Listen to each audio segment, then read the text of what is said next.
Hello, Camille here in my gut house. Today is Friday, March 20th, and I decided to take the whole day off because I have dinner with family later and plenty to do at the house the rest of the day. So today's plan, because I have both of these rooms fully painted now, the plan was to start doing the flooring in the bathroom so that I can call my plumber back and he can put the vanity in the toilet in.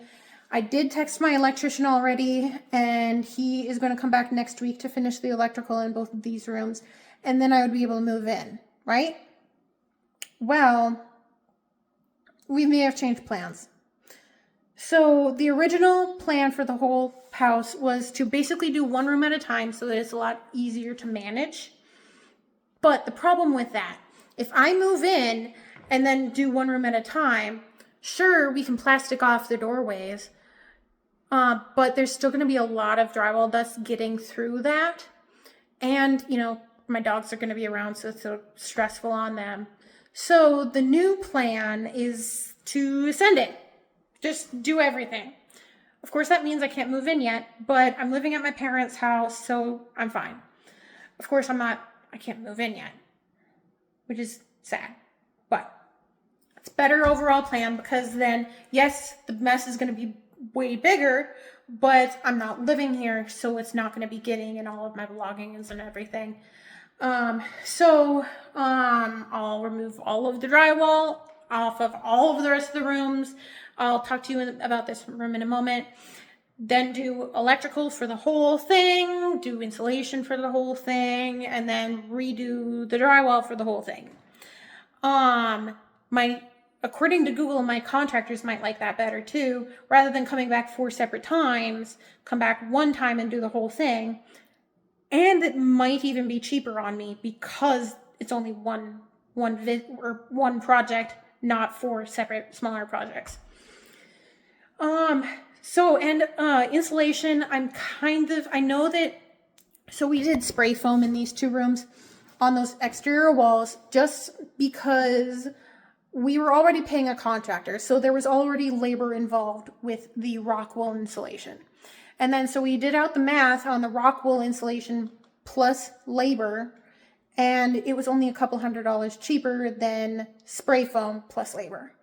And spray foam is way better. So that's why we did it in these 2 rooms. And so the rest of it we are hoping to do ourselves because it's not midwinter yet, or it's not midwinter anymore. But spray foam is the best. So I'm debating there still. But so since we're doing all the rest of the rooms, I need to order more windows. And hey, isn't this nice and pretty? It's all nice and done. My mom wasn't sure about the color at first, but it's growing on her. I love it.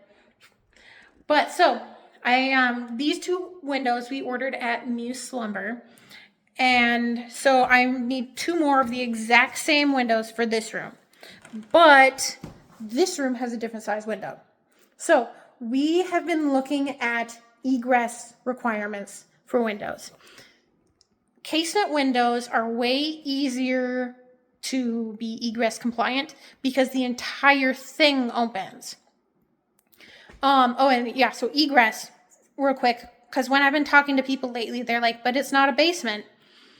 Egress applies to any window, even above grade bedrooms, because egress just means, can you get your body through it in an emergency? Can you get out through it in emergency? That's what egress essentially means. And so casement windows are way easier to be egress.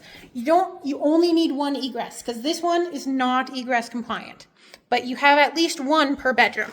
So for this room to still legally be a bedroom, because there is a closet, and I guess I've been calling this my office. Other people have been calling it a dining room, but legally it counts as a bedroom as long as this is egress compliant, which this original window is still egress compliant. But I need to replace it, and they don't sell this size window anymore. So I was talking to the guy at Muse Lumber. I went down there this morning, and we're looking at, we could do casement, but the biggest casement is still way smaller. But at least that would be egress compliant. But I have a portable air conditioner, and yes, they do make kits to put it to vent it through through a casement window, but I can't imagine that seals very good. So I really wanted some sort of sliding window in here so that I can put that portable air conditioner in. Because I have forced heat in this house, but not air conditioning. Eventually, I'll put air conditioning in, but I'm hoping to defer that expense for a few years, especially because the portable air conditioner that I have, I bought it in Fargo. My Fargo house came with a portable air conditioner, but it's not as good, and I bought a really good one.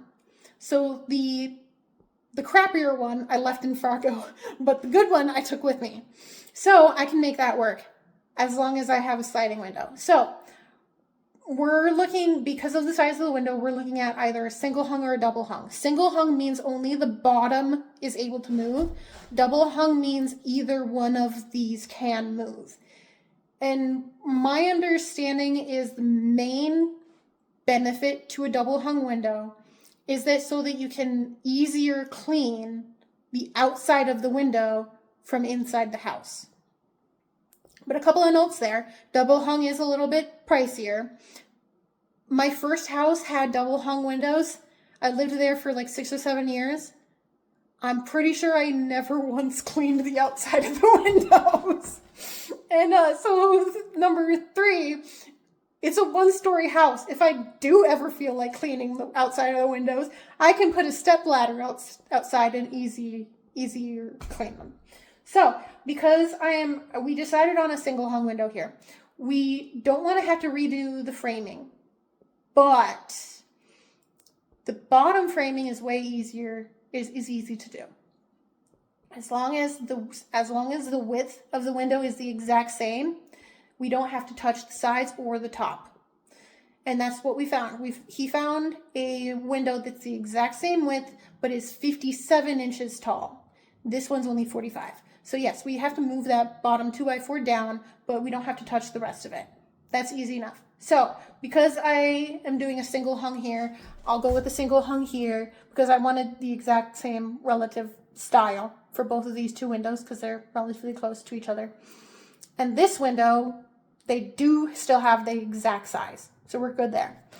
And so last window is this living room window. This is a giant window. This would be expensive. So, but if we have to go with a smaller window, then we need to do it now. Because if you can't do drywall and then windows, because if you do drywall first and you have to downside, if you have to get a smaller window, then you have to patch the drywall. But I got lucky. This window is still a standard size, which I would think so because it's 96 by 64. So we don't have to do this one yet because this window is still in relatively, I mean, it's not great, but it's in way better shape than the rest and it's pricey. So we'll leave this one right now, but we are still thinking of probably replacing this one. Whenever we do the siding, we'll do this window at the exact same time. So now, new plan for the day. I'm going to remove all of the trim and everything.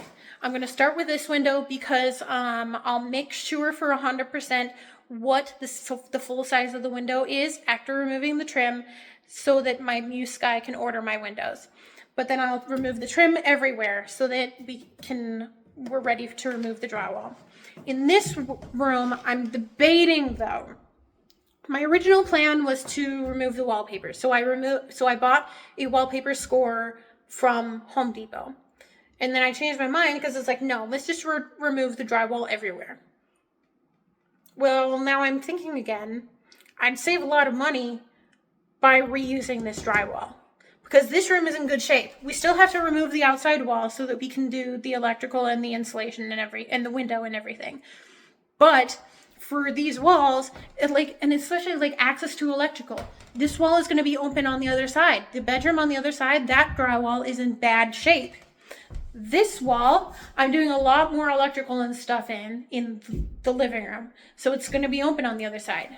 This wall, there's nothing in anyways, but most of this is going to be open from the kitchen on the other side.